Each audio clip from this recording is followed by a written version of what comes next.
So I'm in front of the 342 machine. This is the old one that we rebuilt, and it's all set up.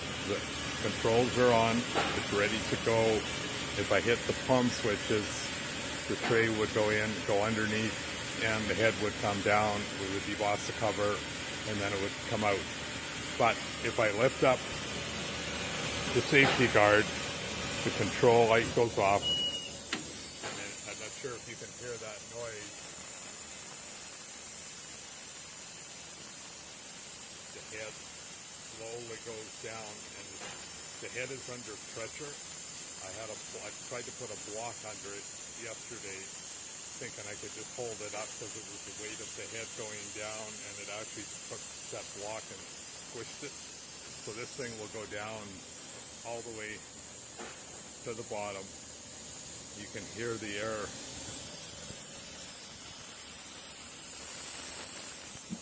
going out of it.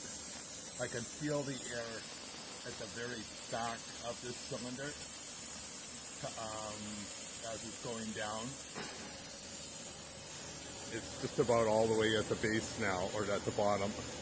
And if I close this back up, and if I hit the control on, the head will go back up. And then we're in the position where we can operate the machine as we normally would. Just for what it's worth, I took some of the bars and built them up on the side,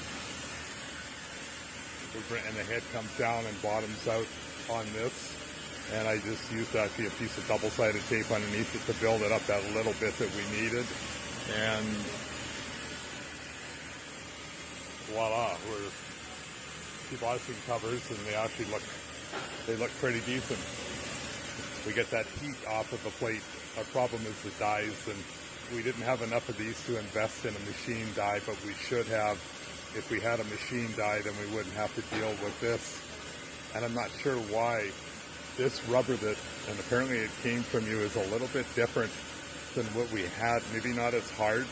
So we've had to put some paper underneath because the material would stick to the block and we would get some wrinkles in it. It was like the material was sticking to the block, and when the die came down on it, it was just not allowing that material to slide around. That's why we put the paper in, and with the paper in there, the material has the ability to wiggle and move underneath the die, and we don't get the wrinkles in the print.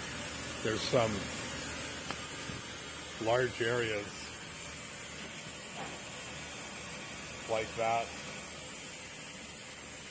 and like that on this die, and we would get wrinkling kind of through them, and then we also would have some that would kind of show up through here. As soon as we put the paper in, bang, it went away. It was quite intriguing. It's a little frustrating. It took us a while to get there, but we figured it out, and for the most part, as awkward as this looks, it works, and it just sits on here and pounds away.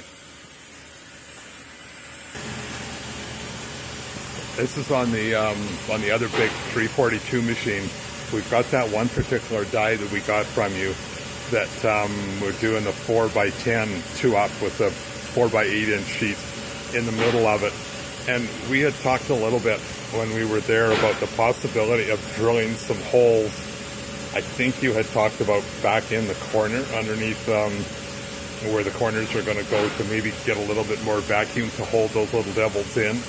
And just wondering if you guys had given any more thought to that, to see if you thought of something like that might possibly work and allow us to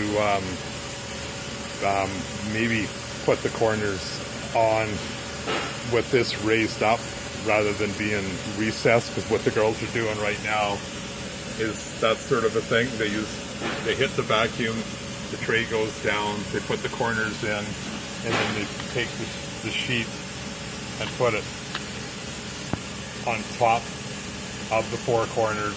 Tray goes under, turns it. It works, but it's fairly time consuming pushing those little corners down into the corner. And if there was some way to have it up in the air where it's flush, put the corners in, put the piece on top of it, and let it go down and have it turn, it would be probably way quicker and easier.